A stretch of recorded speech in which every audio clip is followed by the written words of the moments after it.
تہجد کا مکمل طریقہ ہے محمدی اور اس کی فضیلت تو جگہ جگہ قرآن میں اللہ نے اہل ایمان کی نشانی بیان کی ہے. نبی علیہ السلام پہ یہ نماز فرض کی گئی. قرآن میں عسیٰ ان یبعثکم ربک مقاما محمودا، ان قریب اللہ تعالیٰ آپ کو مقام محمود پہ فائز کرے گا. نبی علیہ السلام کو اللہ تعالیٰ نے کہا رات کے وقت تہجد، اور تہجد کا ہے قرآن پڑھیں تہجد میں، یعنی تہجد کی نماز قرآن کے ساتھ. تہجد کے نفل اس لیے نہیں ہے کہ وہ 8 کی گنتی آپ نے پوری کرنی ہے. نبی علیہ السلام پورا سال پڑھتے تھے، ہمارے لیے صرف رمضان میں وہ رکھ دیے، جسے ہم تراویح بھی کہتے ہیں، قیام اللیل بھی کہتے ہیں، تہجد بھی کہتے ہیں. اور نبی علیہ السلام نے تینوں طریقے سے پڑھے، عشاء کے فوراً ساتھ بھی، آخری پیر اٹھ کے بھی، درمیانی رات میں. تراویح بھی اسی طریقے سے، اور جہرن بھی پڑھی، سرن بھی پڑھے. یہ نوافل. تہجد کا مقصد یہ نہیں ہے کہ آپ نے 8 کی گنتی پوری کرنی. تہجد کا پیورلی تعلق قرآن پڑھنے کے ساتھ، وہ آپ پڑھ کوئی نہیں رہے، اس لیے کہ زبانی آتا نہیں، آتا بھی ہو ترجمہ نہیں آتا. تو میرے بھائی جس کو تہجد کا شوق ہے تو وہ قرآن اپنے مصحف اٹھا کے ترجمے والا، اگر اسے عربی نہیں آتی، یا mobile phone air flight mode میں کر کے اس سے تلاوت کرے ساتھ ساتھ عربی، اس طرح قرآن پڑھے تو تہجد کا فائدہ ہے. باقی وہ خالی ایک لیپ اپ ہوتی ہے، آپ بے شک جتنی مرضی کریں. وہ 2 رکعتیں کم از کم ہے، زیادہ زیادہ 8 ہیں. عشاء کے فوراً بعد بھی پڑھ سکتے ہیں، آدھی رات کو بھی، آخری رات میں. اور مسند احمد میں، سنن دارمی میں حدیث موجود ہے کہ جو عشاء کے وتر کے فوراً بعد 2 نفل پڑھ لے، اگر وہ آخری پیر نہ بھی اٹھے تو اسے اللہ تعالیٰ تہجد کا ثواب دے دے گا. وہ بھی آپ پڑھ سکتے ہیں. صحیح مسلم میں ہے کہ نبی علیہ السلام ہمیشہ 2 رکعت پڑھتے تھے وتر کی نماز کے بعد. اس پہ الگ سے ویڈیو بھی ہے. اور ایک اور حدیث ہے بخاری اور مسلم کی کہ آپ صلی اللہ علیہ وآلہ وسلم نے ارشاد فرمایا کہ رات کی نفلی نماز 2 رکعت ہے. جب تمہیں صبح کا اندیشہ ہو تو 1 رکعت ملا لو، وہ ساری کو طاق کر دے گی، وطر کر دے گی. وطر عربی میں کہتے ہیں طاق کو، آڈ کو انگلش میں. صحیح بخاری میں حدیث ہے نا کہ اللہ وطر ہے اور وطر کو پسند فرماتا ہے. یعنی اللہ بھی تو آڈ ہے نا، ایک ہے نا، تو اللہ کو وطر پسند ہے. تو 1 رکعت وہ سب کے سب کو وطر بنا دے گی. یعنی وہ ساری کی ساری نماز جو ہے وہ ایون میں جب آپ 1 رکعت ایڈ کریں گے وہ خود بخود آڈ بن جائے گی. کیونکہ عشاء کے 4 فرض ہیں، اس کے بعد 2 سنتیں ہیں. عشاء سے پہلے 2 سنتیں بھی پڑھ سکتے ہیں، 4 بھی پڑھ سکتے ہیں، 6 بھی، جتنے مرضی پڑھیں. پہلے والی تو کوئی قید نہیں. وہ ساری نماز رہتی تو ایون ہی ہے. وہ وطر ہی اس کو پوری نماز کو طاق کرتا ہے، آڈ کر دیتا، وطر کر دیتا. اب یہ جو حدیث ہے کہ اپنی رات کی آخری نماز کو وطر بناؤ، اس کے 2 مطلب ہو سکتے. ایک تو ڈائریکٹ مطلب ہے کہ وطر آخر میں ادا کرو، اور اس کو سپورٹیو وہ حدیث بھی ہو جاتی ہے کہ 2 جمع 2 جمع 2 اینڈ پہ 1 پڑھ لو. لیکن اس میں الفاظ ہے کہ جب صبح کا اندیشہ ہو جائے، یعنی یہ بالکل آخری پیر میں. تو ظاہر جب آپ آخری پیر میں اٹھے ہوئے اور آپ نے رات کو وطر نہیں پڑھا ہوا تو وطر تو اینڈ بھی پڑھنا چاہیے. بالکل ٹھیک ہے. دوسرا معنی اس کا یہ ہو سکتا ہے کہ اپنی رات کی نماز کو وطر بناؤ، یعنی الٹیمیٹلی تمہاری نماز رات کی طاق ہی ہونی چاہیے at the end of the day یا at the end of the night. یہ جو دوسرے والا مطلب ہے نا، یہی صحیح مطلب. پہلے والے مطلب کو احادیث سپورٹ نہیں کرتے. اگرچہ الموطا امام مالک میں عبداللہ بن عمر رضی اللہ تعالیٰ عنہما کے بارے میں آتا ہے کہ اگر وہ رات کو عشاء کی نماز کے ساتھ وطر پڑھ لیتے تھے نا، اور پھر وہ رات کو اٹھتے تو وہ 1 دفعہ اور وطر پڑھتے تاکہ رات کو کی نماز کو ایون کر دیں. اس کے بعد پھر وہ دوبارہ سے نوافل پڑھنا شروع کر دیتے جتنے بھی توفیق ہو، اور اینڈ پہ جا کے دوبارہ سے وطر پڑھ لیتے. یعنی وہ رات میں 3 وطر پڑھتے، ایک رات کو پڑھ کے سوئے ہوئے ہوتے، دوسرا اٹھ کے پڑھ کے اس کو ایون کرنے کے لیے، اور تیسرا وہ پڑھتے تھے اینڈ پہ تاکہ میں رات کی آخری نماز کو وطر بناؤں. عبداللہ بن عمر یہی فارم لیا کرتے تھے کہ اپنی رات کی نماز کو وطر بناؤ سے مطلب یہ ہے کہ وطر اینڈ پہ پڑھنے سے. یہ انہوں نے فارم لیا ہوا تھا، اور یہ فارم ان کا احادیث سے سپورٹیو نہیں تھا، ان کا ذاتی فارم تھا. کیونکہ مسند ابن الجعد، آپ کو پتا نا ابن الجعد ایک محدث ہے، احمد بن حنبل کے استاد ہیں، ان کی بھی ایک مسند ہے. اس میں یہی جب روایت آتی ہے نا الموطا امام مالک والی، تو اس میں عبداللہ بن عمر خود کلیئر فرماتے ہیں کہ یہ جو میں اجتہاد کرتا ہوں نا کہ میں رات کو 3 دفعہ وطر پڑھ لیتا ہوں، پہلے وطر پڑھے پھر اس کو ایون کیا، وطر پڑھ کے پھر اینڈ پہ وطر، یہ میری ذاتی رائے ہے. میں نے نبی علیہ السلام یا خلفائے راشدین کو ایسا کرتے ہوئے نہیں دیکھا. تو جب کسی کی ذاتی رائے ہے نا تو وہ پھر خطا بھی کھا سکتا. اگرچہ وہ جو حدیثیں ہیں کہ نماز آخری وطر بناؤ، اس کے راوی عبداللہ بن عمر ہیں، اوور آل رول یہی ہے کہ جو راوی حدیث ہے وہ اپنی حدیث کے فہم کو جانتا ہے. لیکن یہاں راوی حدیث خود کہہ رہا ہے کہ یہ فہم میں جو بنا رہا ہوں نا نبی علیہ السلام سے نہیں میں نے سیکھا، میرا ذاتی ہے. تو سر غلطی ہو جاتی ہے، اور اس مسئلے میں ان کو ہوگی غلطی. اس کی وجہ یہ ہے کہ ابو داؤد کے اندر اور جامعہ ترمذی کے اندر ایک حدیث موجود ہے کہ نبی صلی اللہ علیہ وآلہ وسلم نے فرمایا ایک رات میں 2 دفعہ وطر ادا نہیں کیے جا سکتے. تو عبداللہ بن عمر تو 3 بار پڑھتے تھے، ہو سکتا ہے ان کے ان میں یہ حدیث نہ ہو. وطر ایک ہی دفعہ رات کو پڑھنا ہے. اور یہ حدیث پوری آپ کو ڈیٹیل سے ملے گی ابو داؤد کے اندر. امام ترمذی تو اتنی حدیث لے کے ہیں اور ساتھ امام ترمذی نے پھر کمنٹس کیے ہیں. سر کمال. امام ترمذی حدیث لے کے پھر بتایا کہ علماء اور صحابہ میں اختلاف پایا جاتا ہے اس حدیث کے تحت کہ چونکہ رات میں وتر 2 دفعہ نہیں پڑھے جا سکتے، لہٰذا وہ کہتے ہیں وہ جو حدیثیں ہیں کہ نماز کو آخری نماز کو وتر بناؤ، تو اس کا مطلب یہ ہے کہ اگر کوئی یہ مطلب لیتا ہے، ان کا بعض لوگ یہ مطلب لیتے ہیں کہ وتر کے بعد کوئی نماز ایڈ نہیں کر سکتے. کہتے ہیں لیکن دوسرے لوگوں کا موقف یہ ہے کہ وتر کے بعد اگر کوئی نماز ایڈ بھی کر لے تو وتر ٹوٹے گا نہیں، کیونکہ اگر کسی نے رات کو 3 وتر پڑھ کے سویا تھا، عشاء کے 4 فرض اور 2 سنتیں کتنی ہوگی 6 اور 3 وتر کتنے ہو گئے 9. اس کے بعد رات کو اٹھ کے وہ 2 نفل پڑھ بھی لے تو کتنی ہوگی ٹوٹل 11. تو وتر تو نہیں ٹوٹا، وتر ہی رہا. 2 اور پڑھ لے 13، جتنی مرضی پڑھتا جائے وتر ٹوٹے گا نہیں.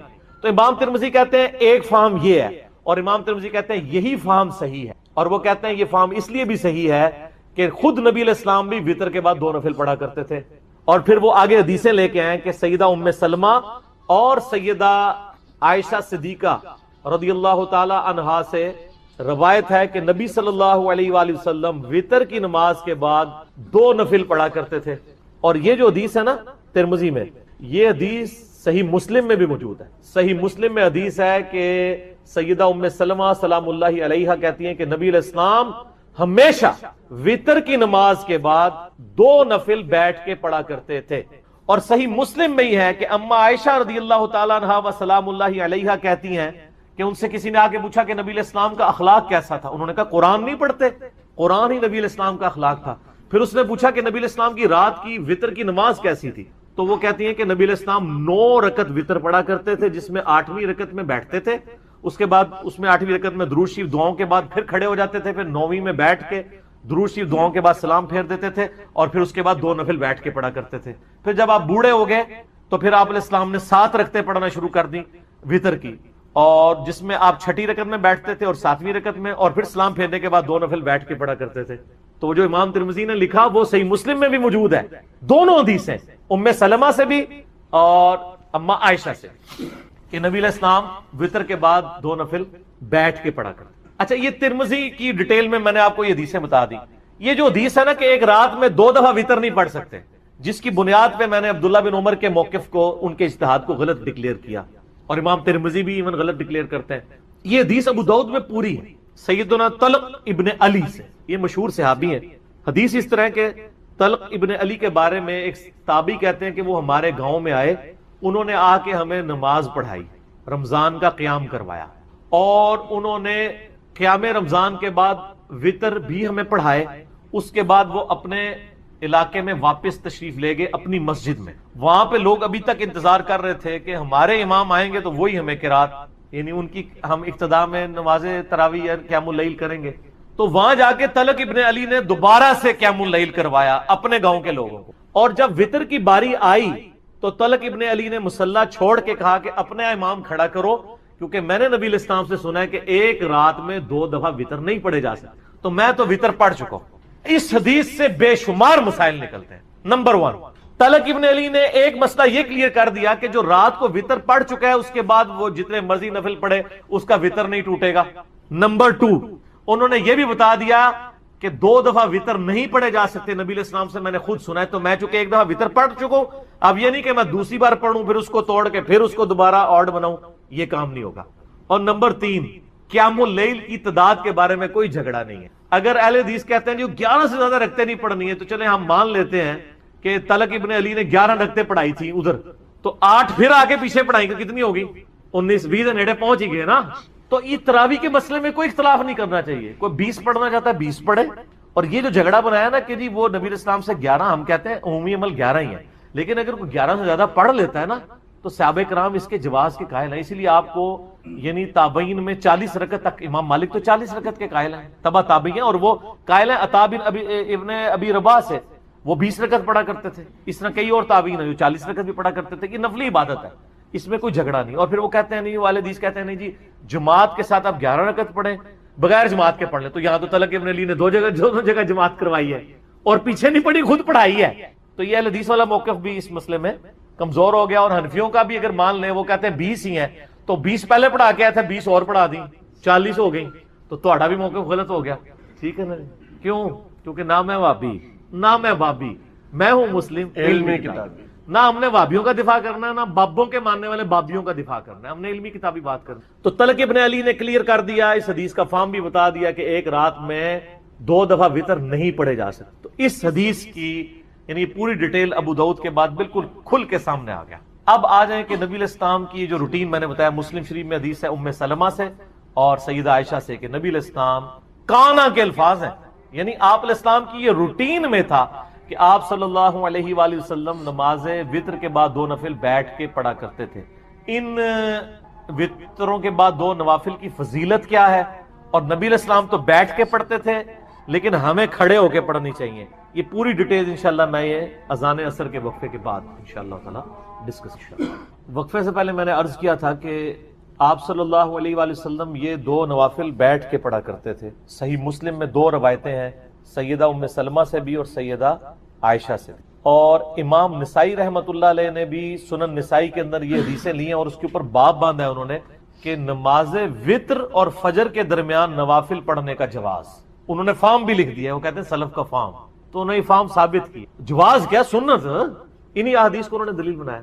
اب بیٹھ والا مسئلہ کہ کھڑے ہو کے پڑھنا ہے یا بیٹھ کے، دیکھیں صحیح بخاری میں حدیث ہے، نبی علیہ السلام نے فرمایا جو شخص کھڑے ہو کے نماز پڑھتا ہے نا، اس کے مقابلے میں جو بیٹھ کے پڑھتا ہے اس کو آدھا ثواب ملتا ہے، اور جو لیٹ کے پڑھتا ہے اس کو بیٹھنے سے بھی آدھا ملتا ہے۔ مجبوری کی وجہ سے بعض اوقات کرنا پڑ جاتا ہے، لیکن اگر مجبوری نہ ہو، جو کھڑے ہو کے نماز پڑھ سکتا ہے اسے کھڑے ہو کر ہی پڑھنی چاہیے۔ رہا نبی علیہ السلام کا معاملہ، یہ صوفیاء نے زیادہ ہنگامہ کھڑا کیا، آپ نے دیکھا ہے کہ جو صوفیاء کے ماننے والے ہیں وہ ضد کرتے ہیں کہ وہ وتر کے بعد 2 نفل بیٹھ کے پڑھتے ہیں، کہتے ہیں سنت ہے، لیکن حکم جو ہے وہ سنت پہ فوقیت رکھتا ہے۔ صحیح مسلم میں حدیث ہے، عبداللہ بن عمر بن عاص کہتے ہیں کہ میں نے نبی علیہ السلام کو دیکھا کہ آپ بیٹھ کے نفل پڑھ رہے ہیں، تو میں آپ کے قریب گیا، آپ کے ماتھے پہ ہاتھ رکھا، میں نے، یہ سنت بھی ہے کسی کی طبیعت چیک کرنے کے لیے، تو ان کا نبی علیہ السلام نے فرمایا کہ عبداللہ کیا کر رہے ہو؟ کہا یا رسول اللہ میں نے آپ سے یہ بات سنی ہے کہ جو بیٹھ کے نوافل پڑھتا ہے اس کو آدھا ثواب ملتا ہے، تو میں چیک کروں کہ آپ بیمار تو نہیں جو بیٹھ کے پڑھ رہے ہیں؟ تو آپ علیہ السلام فرمایا میں بیمار نہیں ہوں، لیکن میں تم لوگوں کی طرح نہیں ہوں، مجھے اللہ تعالیٰ بیٹھ کے بھی مکمل نماز کا ثواب عطا فرماتا ہے، یہ آپ کی خصوصیت ہے۔ جیسا کہ صحیح بخاری اور مسلم میں آتا ہے کہ نبی علیہ السلام نے فرمایا کہ ہم انبیاء کی آنکھیں سوتی ہیں، دل جاگتا رہتا ہے، نبیوں کے وضو نہیں ٹوٹتے سونے۔ سیدہ عائشہ کہتی ہیں کئی بار نبی علیہ السلام یعنی نوافل پڑھ کے تہجد کے لیٹتے، میں آپ کے خراٹوں کی آواز بھی سن، پھر اٹھ کے اسی طریقے سے نماز کے لیے چلے جاتے، تو میں کہتی یا رسول اللہ وضو، تو فرمایا کہ ہمارے دل جاگتے رہتے ہیں، آنکھیں سوتی ہیں، تو وضو کے ٹوٹنے نہ ٹوٹنے کا احساس انبیاء کو نیند میں بھی ہو جاتا ہے، ان کی غفلت ویسی نہیں ہوتی جس طرح کی ہماری ہوتی، تو یہ نبی علیہ السلام کی خصوصی۔ تو چونکہ آپ علیہ السلام خود کہہ رہے ہیں کہ کھڑے ہو کے پڑھنا پورا ثواب ہے، بیٹھ کے آدھا ہے، تو لہٰذا اب اس کی پلی نہیں لینی چاہیے، ہم تو الحمدللہ کھڑے ہو کے ہی پڑھتے ہیں نوافل کو، ظاہر پورا ثواب کمانا چاہیے، یہ بہت بڑی ایک فضیلت ہے، اور اس کی فضیلت سن لیں۔ سنن دارمی کے اندر حدیث ہے صحیح سند کے ساتھ، یہ حدیث صحیح ابن حبان میں بھی موجود ہے، صحیح ابن خزیمہ میں بھی موجود ہے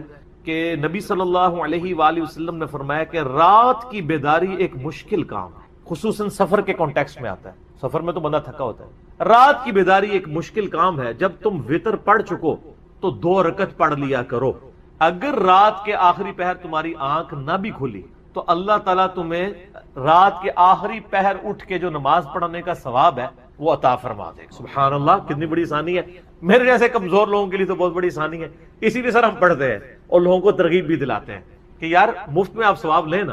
صحیح بخاری اور مسلم کی حدیث ہے، اما عائشہ کہتی ہیں کہ نبی علیہ السلام وتر کی نماز بعض اوقات عشاء کی نماز کے ساتھ ہی پڑھ لیتے تھے، بعض اوقات آدھی رات کو اٹھ کے پڑھتے تھے، بعض اوقات رات کے آخری پہر، تینوں طریقے سے سنت ہے۔ کتنی آسانی ہے دین کے اندر، آپ چاہے ساتھ ہی پڑھ لیں، رات کے یعنی بیچ میں یا اینڈ، اور جس کو خدشہ ہے کہ وہ صبح نہیں اٹھ سکتا وہ رات کو پڑھے۔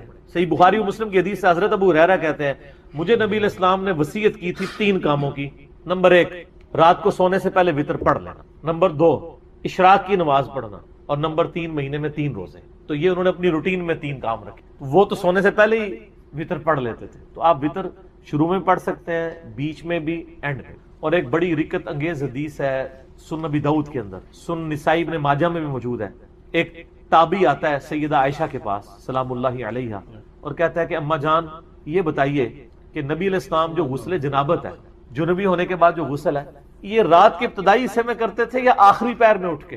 ان کا بیٹا کبھی رات کے ابتدائی حصے میں کر لیتے تھے اور کبھی آخری پہر میں بھی اٹھ کے، یعنی کوئی ایسا مسئلہ نہیں ہے، آپ ڈیلے کر سکتے ہیں، بس نماز قضا نہ ہو۔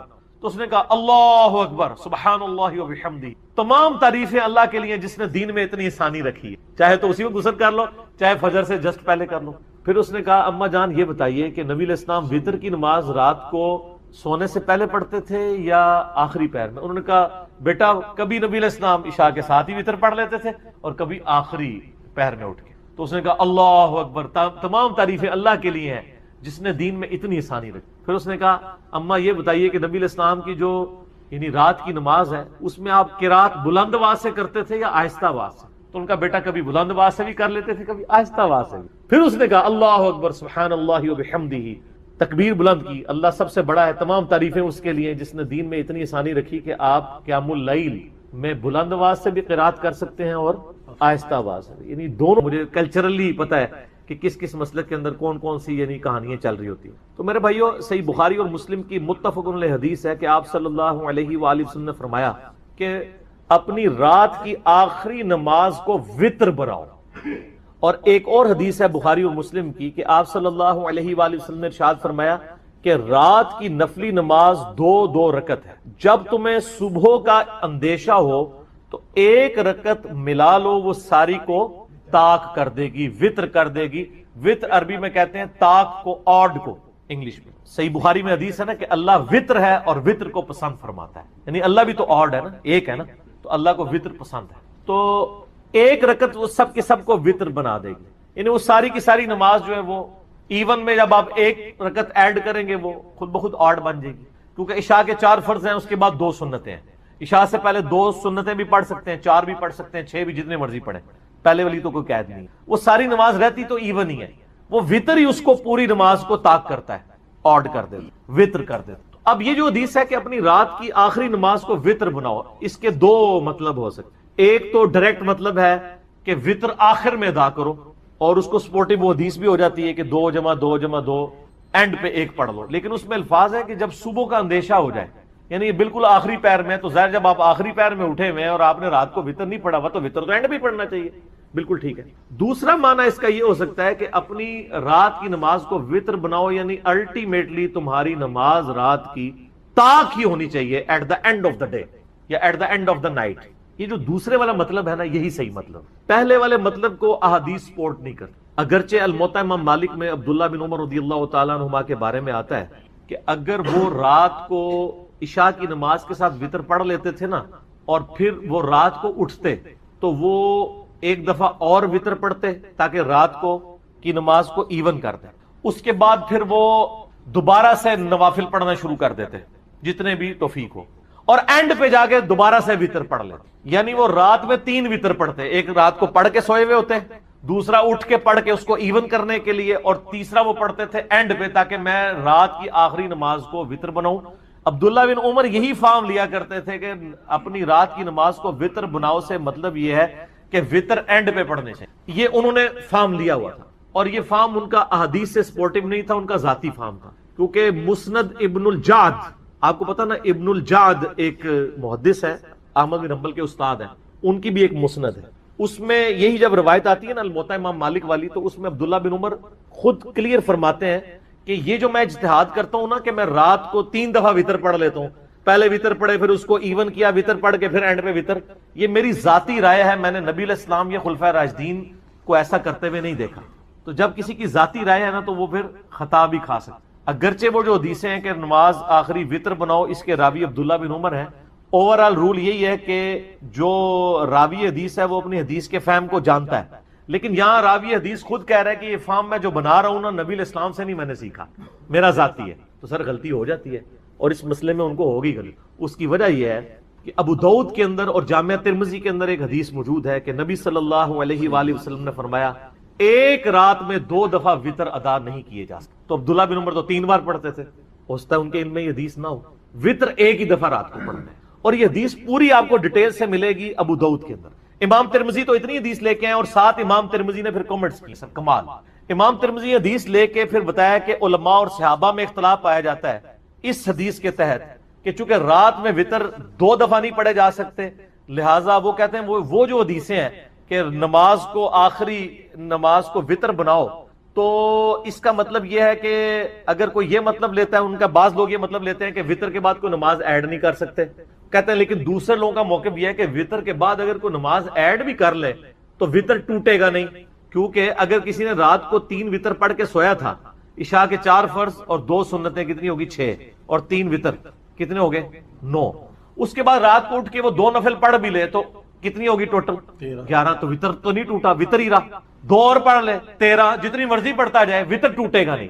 تو امام ترمذی کہتے ہیں ایک فہم یہ ہے، اور امام ترمذی کہتے ہیں یہی فہم صحیح ہے، اور وہ کہتے ہیں یہ فہم اس لیے بھی صحیح ہے کہ خود نبی علیہ السلام بھی وطر کے بعد 2 نفل پڑھا کرتے تھے، اور پھر وہ آگے حدیثیں لے کے آئے کہ سیدہ ام سلمہ اور سیدہ عائشہ صدیقہ رضی اللہ تعالی عنہا سے روایت ہے کہ نبی صلی اللہ علیہ وآلہ وسلم وطر کی نماز کے بعد 2 نفل پڑھا کرتے تھے، اور یہ جو حدیث ہے نا ترمذی میں، یہ حدیث صحیح مسلم میں بھی موجود ہے۔ صحیح مسلم میں حدیث ہے کہ سیدہ ام سلمہ سلام اللہ علیہا کہتی ہیں کہ نبی علیہ السلام ہمیشہ وطر کی نماز کے بعد 2 نفل بیٹھ کے پڑھا کرتے تھے، اور صحیح مسلم میں ہی ہے کہ اما عائشہ رضی اللہ تعالیٰ عنہا و سلام اللہ علیہا کہتی ہیں کہ ان سے کسی نے آ کے پوچھا کہ نبی علیہ السلام کا اخلاق کیسا تھا، انہوں نے کہا قرآن نہیں پڑھتے، قرآن ہی نبی علیہ السلام کا اخلاق تھا۔ پھر اس نے پوچھا کہ نبی علیہ السلام کی رات کی وطر کی نماز کیسی تھی، تو وہ کہتی ہیں کہ نبی علیہ السلام 9 رکعت وطر پڑھا کرتے تھے، جس میں 8ویں رکعت میں بیٹھتے تھے، اس کے بعد اس میں 8ویں رکعت میں درود شریف دعاؤں کے بعد پھر کھڑے ہو جاتے تھے، پھر 9ویں میں بیٹھ کے درود شریف دعاؤں کے بعد سلام پھیر دیتے تھے، اور پھر اس کے بعد 2 نفل بیٹھ کے پڑھا کرتے تھے۔ پھر جب آپ بوڑھے ہو گئے تو پھر آپ علیہ السلام نے 7 رکعتیں پڑھنا شروع کر دی وطر کی، اور جس میں آپ 6ٹھی رکعت میں بیٹھتے تھے اور 7ویں رکعت میں، اور پھر سلام پھیرنے کے بعد 2 نفل بیٹھ کے پڑھا کرتے تھے۔ تو جو امام ترمذی نے لکھا وہ صحیح مسلم میں بھی موجود ہے، دونوں حدیثیں ام سلمہ سے بھی اور اما عائشہ سے، کہ نبی علیہ السلام وطر کے بعد 2 نفل بیٹھ کے پڑھا کرتے۔ اچھا، یہ ترمذی کی ڈیٹیل میں نے آپ کو یہ حدیثیں بتا دی۔ یہ جو حدیث ہے نا کہ ایک رات میں 2 دفعہ وطر نہیں پڑھ سکتے، جس کی بنیاد پہ میں نے عبداللہ بن عمر کے موقف کو، ان کے اجتہاد کو غلط ڈکلیئر کیا، اور امام ترمذی بھی ایون غلط ڈکلیئر کرتے ہیں۔ یہ حدیث ابو داؤد میں پوری ہے سیدنا طلق ابن علی سے، یہ مشہور صحابی ہیں۔ حدیث اس طرح کہ طلق ابن علی کے بارے میں ایک تابعی کہتے ہیں کہ وہ ہمارے گاؤں میں آئے، انہوں نے آ کے ہمیں نماز پڑھائی، رمضان کا قیام کروایا، اور انہوں نے قیام رمضان کے بعد وطر بھی ہمیں پڑھائے۔ اس کے بعد وہ اپنے علاقے میں واپس تشریف لے گئے اپنی مسجد میں، وہاں پہ لوگ ابھی تک انتظار کر رہے تھے کہ ہمارے امام آئیں گے تو وہی ہمیں قرات، یعنی ان کی ہم ابتدا میں نماز تراویح یا قیام اللیل کریں گے۔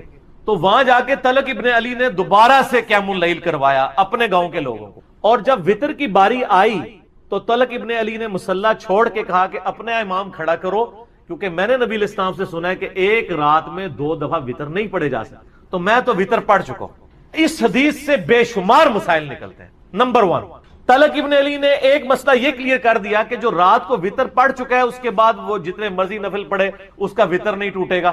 نمبر 2، انہوں نے یہ بھی بتا دیا کہ 2 دفعہ وطر نہیں پڑھے جا سکتے، نبی علیہ السلام سے میں نے خود سنا ہے، تو میں چونکہ ایک دفعہ وطر پڑھ چکا ہوں، اب یہ نہیں کہ میں دوسری بار پڑھوں پھر اس کو توڑ کے پھر اس کو دوبارہ آڈ بناؤں، یہ کام نہیں ہوگا۔ اور نمبر 3، قیام اللیل کی تعداد کے بارے میں کوئی جھگڑا نہیں ہے۔ اگر اہل حدیث کہتے ہیں جو 11 سے زیادہ رکھتے نہیں پڑھنی ہے، تو چلیں ہم مان لیتے ہیں کہ طلق ابن علی نے 11 رکھتے پڑھائی تھی ادھر، تو 8 پھر آگے پیچھے پڑھائیں گے، کتنی ہوگی 19 20 نیڑے پہنچ ہی گئے نا۔ تو یہ تراویح کے مسئلے میں کوئی اختلاف نہیں کرنا چاہیے، کوئی 20 پڑھنا چاہتا ہے 20 پڑھے۔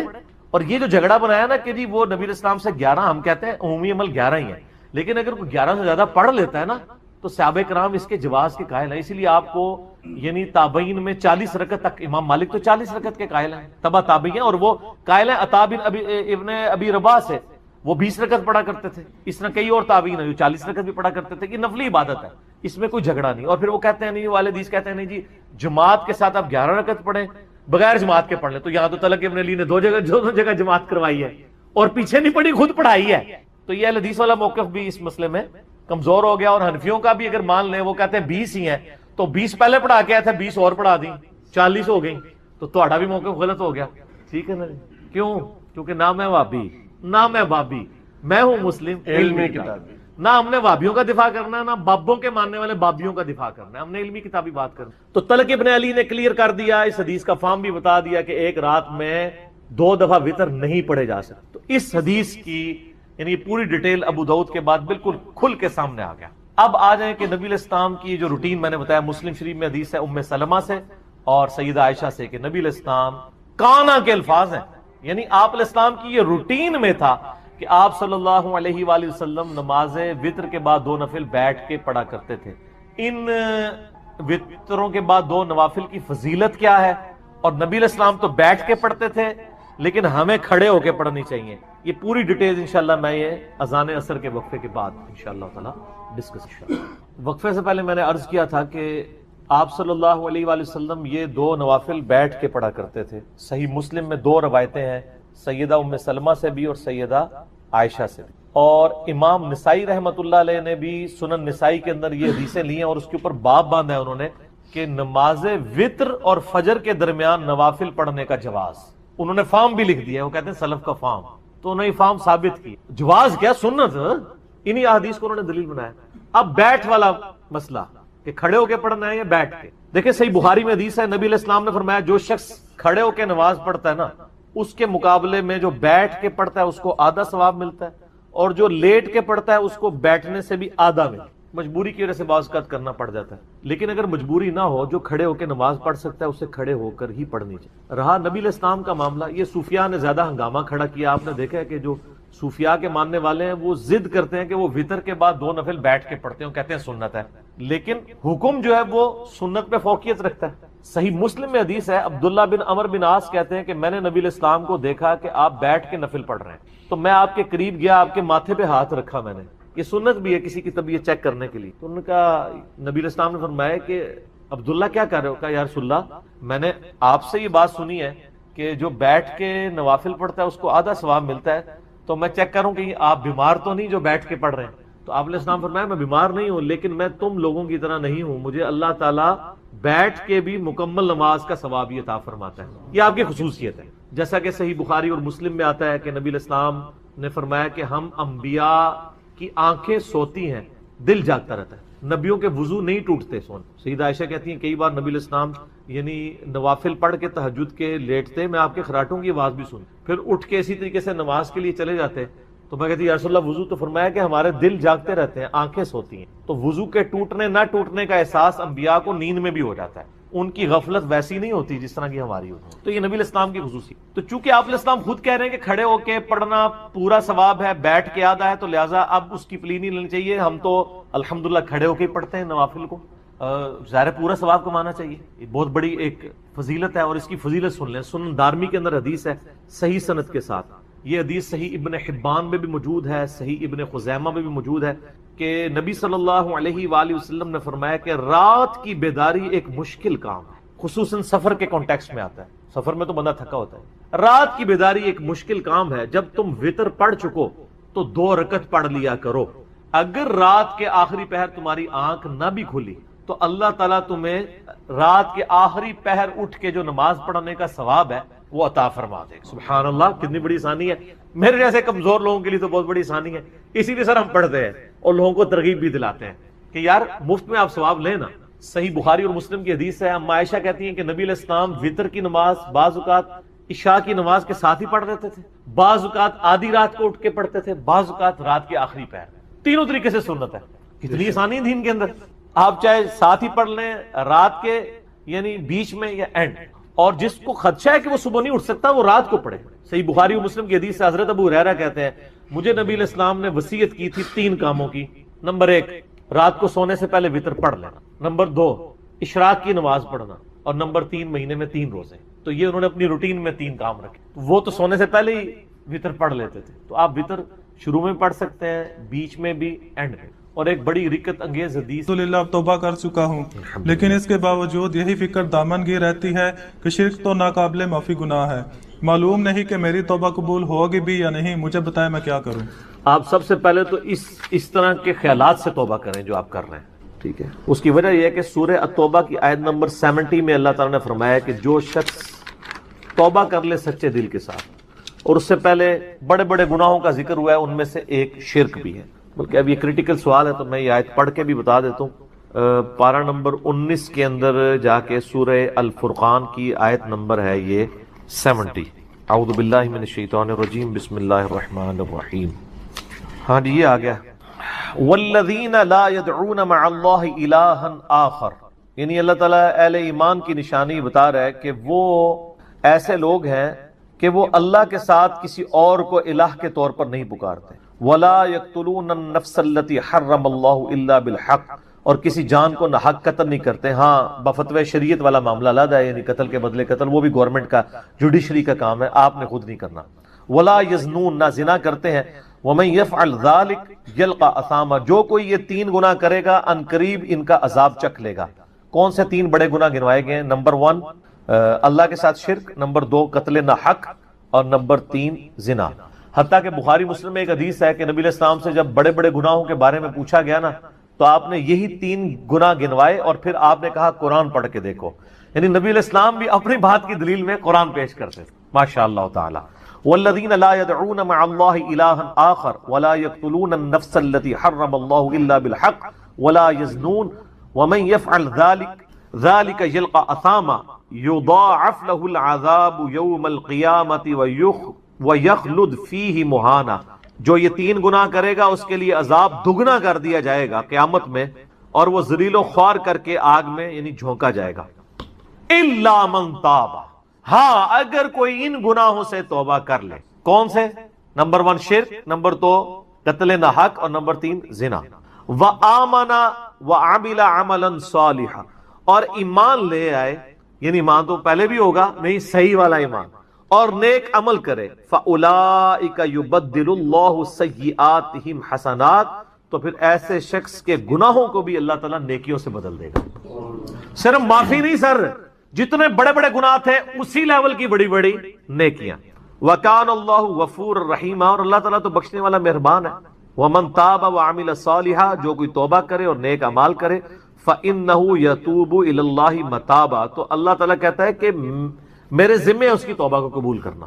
یعنی اللہ تعالیٰ نے اپنے اوپر خود سے واجب کیا، حالانکہ اللہ تعالیٰ کسی چیز کا پابند نہیں ہے کہ جو میری طرف رجوع لائے گا میں اسے ضرور معاف کروں. تو اگر کسی شخص کو اس طرح کا وہم آتا ہے نا، اور یہ وہم اس لیے بھی آ رہا ہوتا ہے، بعض اوقات لوگ یعنی اس کا ترجمہ کرتے ہوئے بالکل لفظی ترجمہ کر رہے ہوتے ہیں. قرآن حکیم کی آیات چونکہ پورے کانٹیکسٹ کے ساتھ ہوتی ہیں، بیک گراؤنڈ میں آیات نازل ہوئی ہوتی ہیں، لہٰذا میں جب بھی ان آیات کا ترجمہ کرتا ہوں نا، جب اسپیسیفکلی شرک کو ایڈریس کر رہا ہوتا ہوں، میرا لیکچر نمبر ہے مسئلہ نمبر 3 دعا صرف اللہ ہی سے، اور سچ پیپر بھی ہے اس کے اوپر. تو ہم یہ ترجمہ جو ہے نا، یہ آیت ان اللہ لا یغفر ان یشرک بہ، بے شک اللہ اس گناہ کو کبھی معاف نہیں کرے گا کہ کوئی شخص اللہ کے حضور قیامت والے دن اس حال میں پیش ہوا کہ اس نے دنیا میں شرک کیا ہوا، یعنی بغیر توبہ کے وہ مرا. وَيَغْفِرُ مَا دُونَ ذَلِكَ لِمَن یشاء، اور شرک کے علاوہ ہر گناہ معاف کر دے گا، وہ بھی اوپن لائسنس نہیں، جس کے لیے چاہے گا.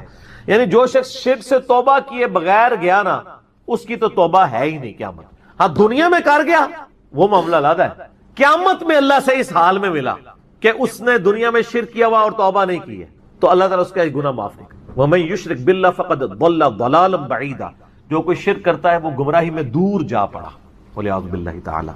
دنیا میں تو میرے بھائی جامعہ ترمذی میں حدیث ہے، نبی علیہ السلام نے فرمایا موت کے غرغرے سے پہلے اللہ تعالیٰ توبہ قبول کرتا. موت کے غرغرے سے مراد ہے نزع کا عالم طاری ہونے سے پہلے. جب کسی کو موت نظر آ گئی نا، اب وہ توبہ نہیں کر سکتا. تو قرآن حکیم میں ہے نا، فرعون جب ڈوبنے لگا تھا تو اس نے کیا کہا تھا، میں ہارون اور موسیٰ کے رب پر ایمان لاتا ہوں، بنی اسرائیل کے رب پہ.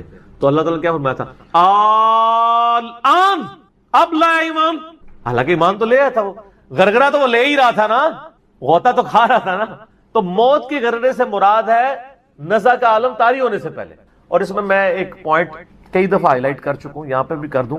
اگر آپ کو کسی شخص کے بارے میں یہ پتا چل جائے نا کہ اس کو لا علاج بیماری لگ چکی ہے اور وہ اب کچھ عرصے میں ایکسپائر ہو جائے گا، جیسے کینسر ہے، یعنی ہم نے یہ لرن کر لیا نا کہ کینسر جب 3rd سٹیج کے اوپر پہنچ جاتا ہے تو وہ انسان بچتا نہیں ہے. جس شخص کو کینسر ہوا ہے یا سپوز اس کے گردے فیل ہو گئے یا دل بالکل ایج پہ پہنچ چکے، ایسے لوگوں کو یعنی پاکستان انڈیا میں تو لوگ چھپاتے ہیں کہ پہلے ہی نہ کہیں مر جائے. وہ سن کے کتنی حیران کن بات ہے کہ مسلمان جس کے لیے موت ایسٹ ہونی چاہیے، چلو کافر کو تو سمجھ آتا ہے، اس نے تو دنیا ہی کمائی ہے نا، مسلمان بھی مرنے سے پہلے مر جاتے ہیں موت کا سن کے. ایسا تو نہیں ہونا چاہیے اصولاً.